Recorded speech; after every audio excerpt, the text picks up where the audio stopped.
I'd like to welcome everyone to this webinar interview today. I'm Francis Seeley from GlobalNet 21, and this is one of the many interviews we do where we interview people about global, national and local issues. And today we're going to look at what is an issue in a nation state, but also a global issue, and that's climate change. And we're going to look at how a particular organization engages young people and what we can learn from that. And we have got with us Jasmine Sanders, and she's from a group called Our Climate. She's only been in there for 1 month, so it'll be interesting to see what she has to say about that. So, Jasmine, thank you very much for joining us all the way from Washington, which I know is even hotter than it is here. And so maybe in the heat, though I'm sure you have air conditioning, can you tell us a little bit about your background and your commitment to tackling climate change? Yeah, thank you so much, Francis, for having me. I grew up in Monroe, Louisiana. Louisiana is also known for Cancer Alley. So this is the combination of oil and various factories then affecting people's health. I grew up seeing the disproportionate impacts of climate change on communities of color and the disappearing coast of Louisiana. This disappearing coast affects not only the physical of Louisiana, but also the culture. And that really prompted me to study biology and then go on to get my graduate studies at the University of Essex in Colchester, England, for a Master's of Science in Tropical Marine Biology with a specialty in climate change. I have conducted research in Indonesia and worked heavily with the Bajo people there. And I then came back to DC to work on climate change advocacy after realizing that I love to advocate on behalf of those who no longer have a voice or who need an elevated voice to speak up on a certain issue. And so I am now with Our Climate as their new executive director. Okay, well, you obviously had quite a wide background already. We're going to talk about some of the issues you raised as we continue the interview, but you are now the new CEO of Our Climate. What is Our Climate and what does it do? Yeah, so Our Climate is a climate change youth advocacy organization. It started off as a state campaign in Oregon in 2013, and then we transitioned to a national campaign.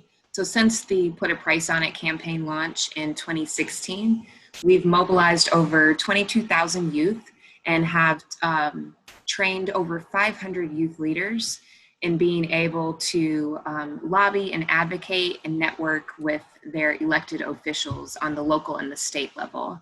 And currently, we are now a national organization affecting both state and federal level policy.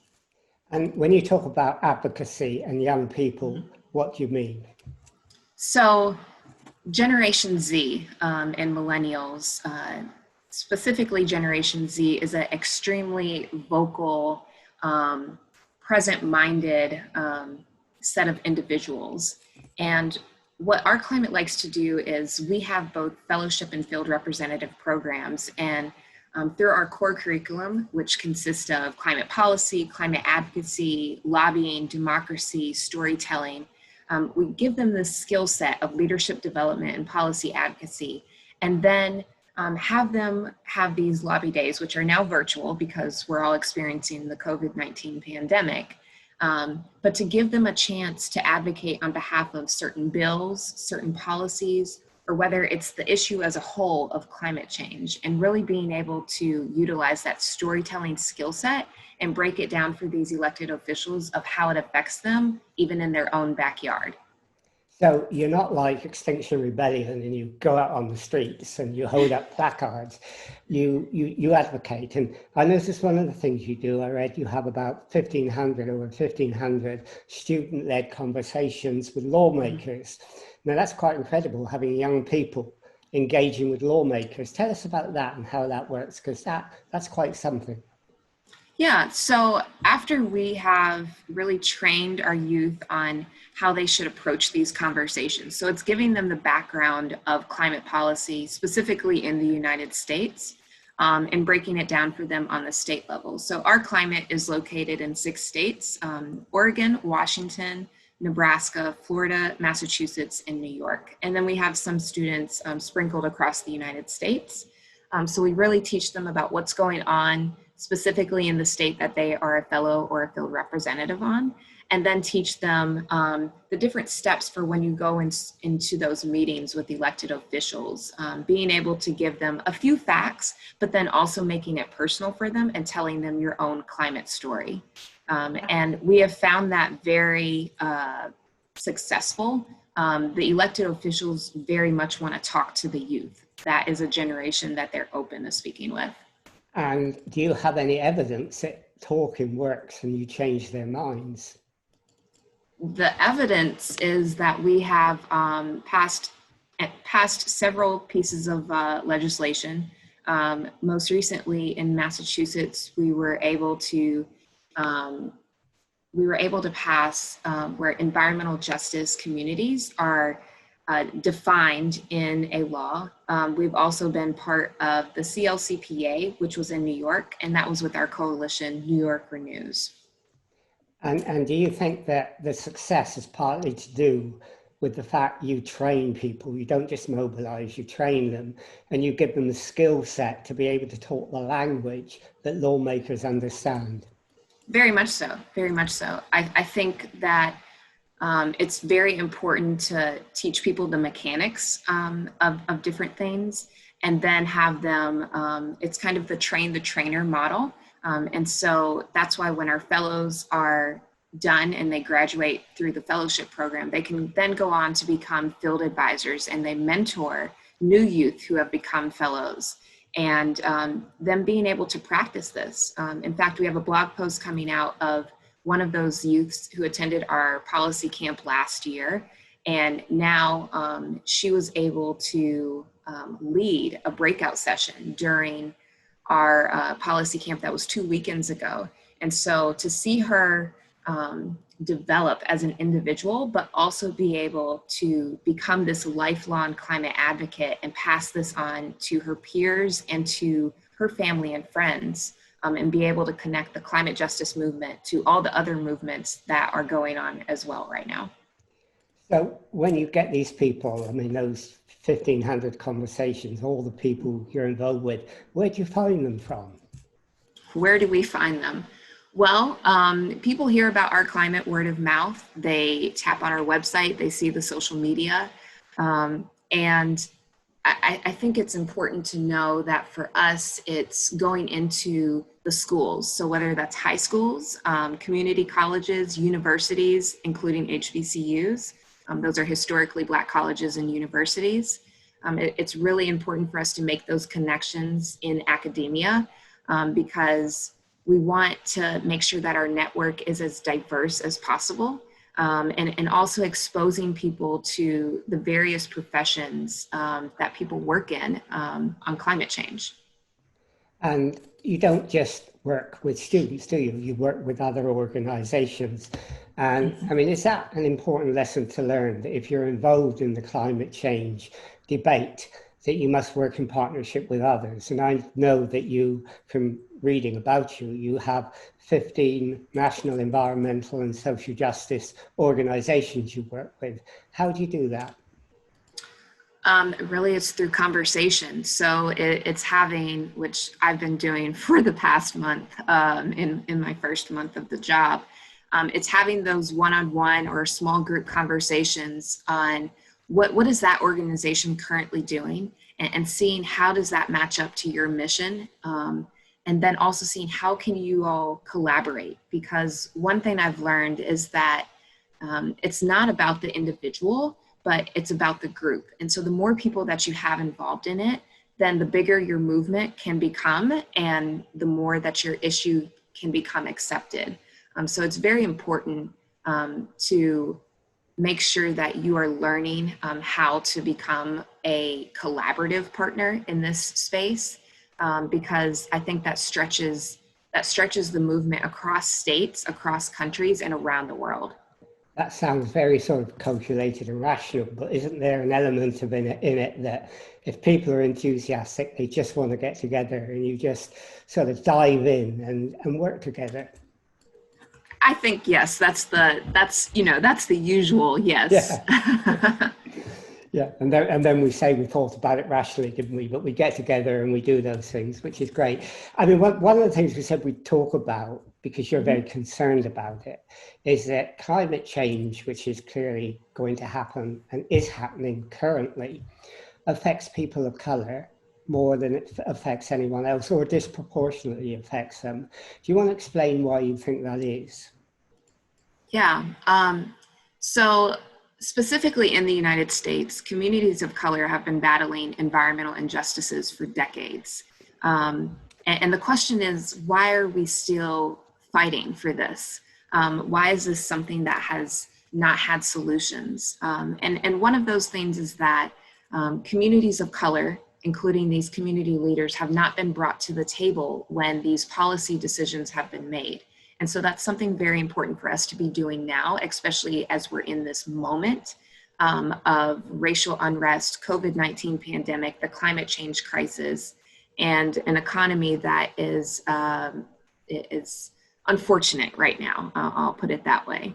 And so communities of color around the world and in the United States are constantly, it's not that we do not care about climate change, because the studies show that communities of color do care about climate change and can tell you about climate change, but it's the fact that we are not able to focus on that because, at least in America, I will speak about that because it's personal for me, the moment we walk outside of our houses, we're deemed a threat to society because of the color of our skin. And so it's very important for me in a personal mission for us to be able to reach out to communities of color, find out what the issues are from them. What are they seeing? Because they can tell you about the environment in their own community more so than you can, even as a knowledgeable scientist in this field. And I think it's very important for us to understand the various cultures, specifically, when you're speaking with indigenous communities and the history in this country, there has been an ostracization of communities of color for hundreds of years.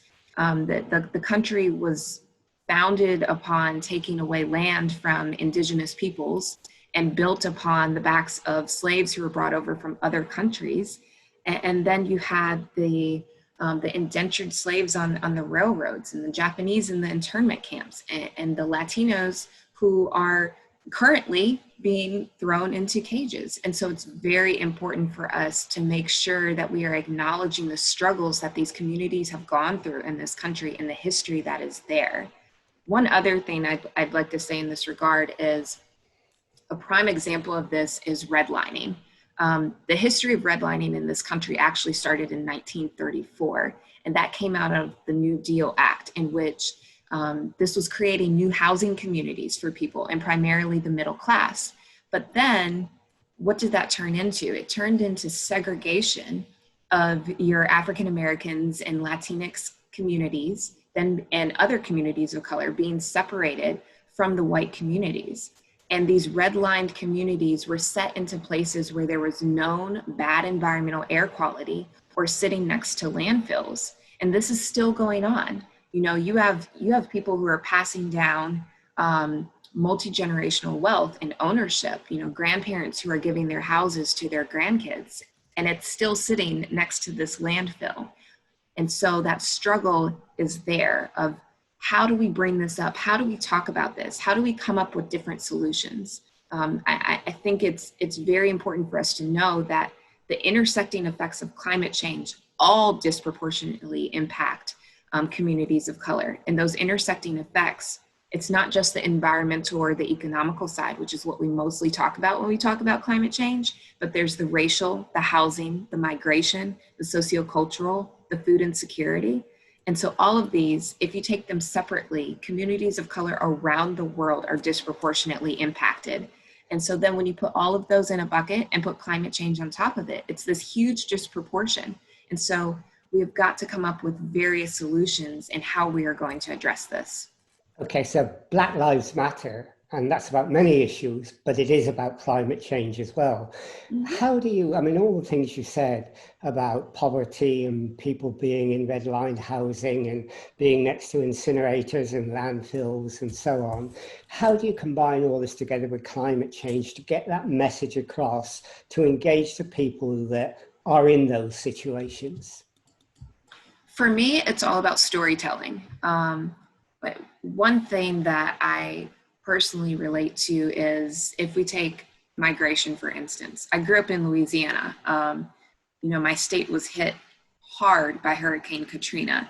And so you had hundreds of people who then had to leave their homes, leave their culture, move away from Louisiana, and still to this day have not been back because of the trauma that it instilled upon them. Some of these same people moved to Houston, Texas, which was affected by major flooding. And so they have lost their homes, not once, but twice due to climate. So this is climate migration. And you're now having this huge movement, which it was going to happen. The last time this movement happened in the United States was in the 60s, but this time it's different. You're having a combination of the pandemic, racial unrest, and the climate change crisis. And to see this combination of where people are finally starting to talk about this intersecting or intersectional connection between environmental justice and racial justice in this country, I think we're starting to get some headway there. We have so much work to do. The Black Lives Matter movement, some people have tried to label it as bad, but really the movement is just about speaking up and saying that Black Lives Matter too. This is not to put us above. This is saying that we matter as well. And this is not something new. This is something that we have been going on and talking about in our own communities for decades. The conversations that we have with our children now are some of the same conversations that our grandparents had with our parents. And that's not something that they wanted. And so, now we're trying to figure out how are we going to solve this? Are we actually going to put in some change to dismantle the systemic racism that has occurred both environmentally and across industries? Professionally, it's there as well. So I hope we make some changes in this regard. You have two sort of audiences you're aiming at. That's the communities who are suffering and getting them to realize that, climate change will affect them. But that's difficult, isn't it? Because they are facing survival problems day after day, and thinking about that sometimes is far off. And then you've got the politicians who are often white and who don't understand that. Now, how do you deal with those two audiences and bridge the gap? Right. I think it's really important by bringing those two sets of audiences together. And one of those ways is just by having conversations. So some of the times it's by providing guidance. For example, for our youth climate leaders, providing guidance for them on how to have those conversations and bring those two forces together. What if you're someone from a community of color who has been suffering? And it's being able to tell your story. It's making it personal for them. It's showing them that there are connections between their suffering and the overall suffering of the country. If we are not all trying to prosper and to continue to grow and excel this country, then you're going to see this disproportionate percentage of the population continuing to suffer. And one thing I will say is that communities of color are a very resilient people. And so this is something that is across borders. You see this. And we will continue to tell our stories. We will continue to advocate and to fight on behalf of each other.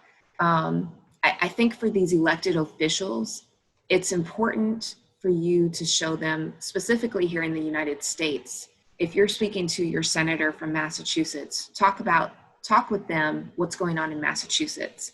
If you're talking to, your mayor in New York City, it's important about talking to them how how this is affecting New York City, and how if you bring in more green jobs, this is only going to help New York City's economy. This is going to help people get back on their feet.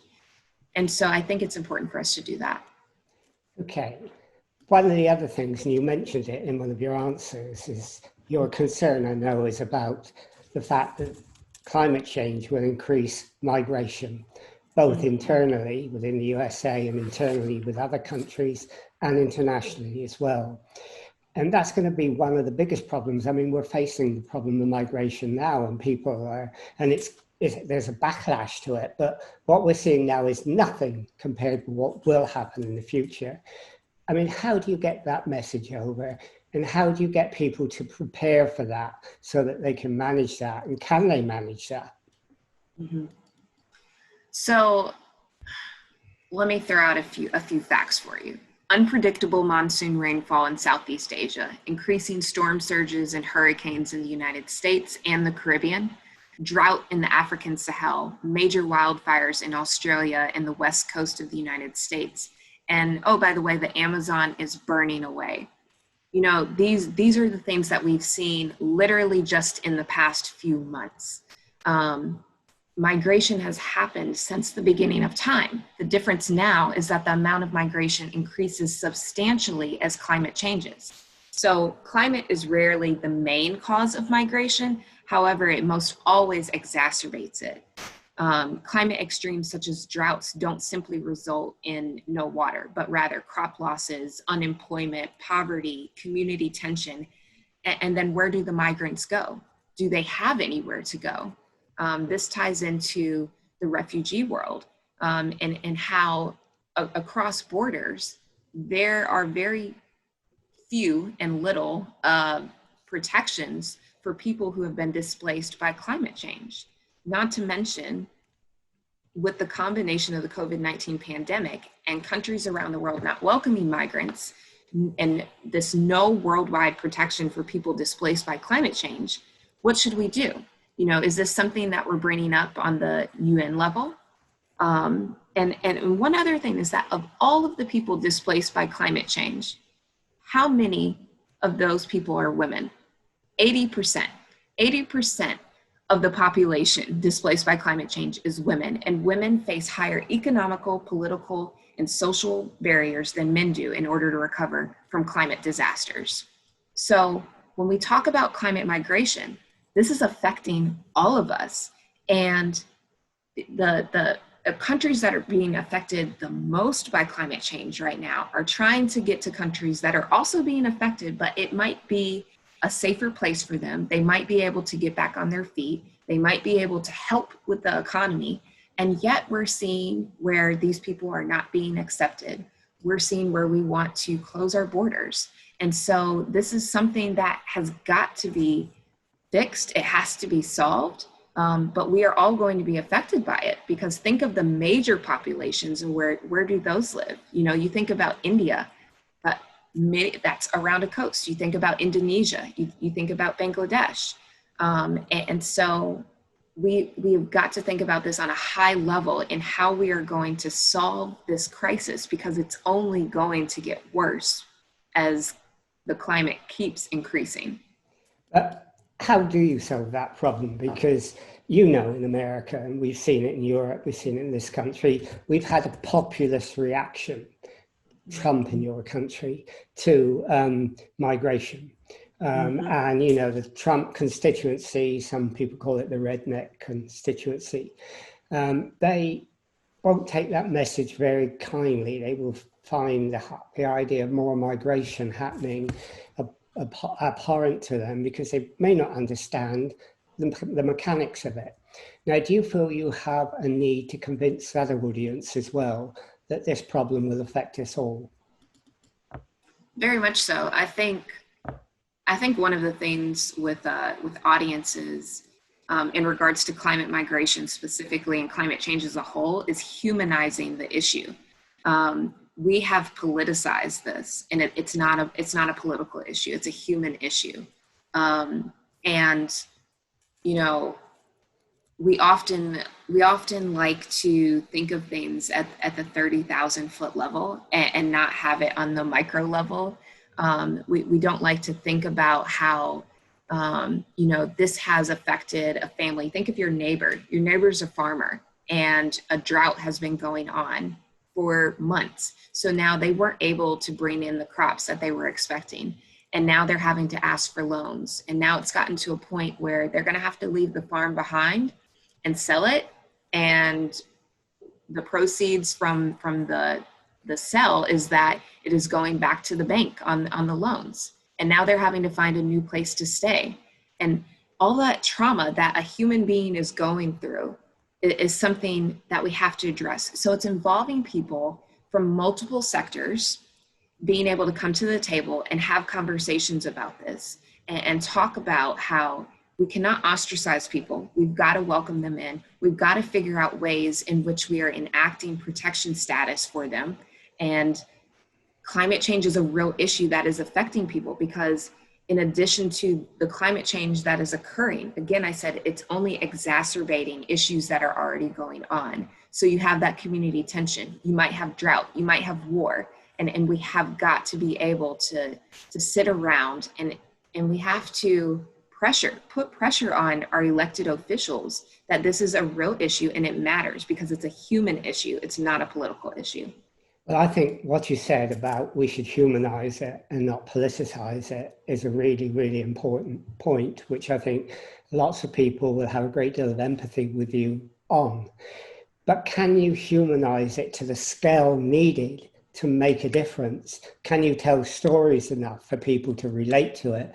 And are you not afraid that events will take over and drown those humanized ways of doing things in those stories you tell?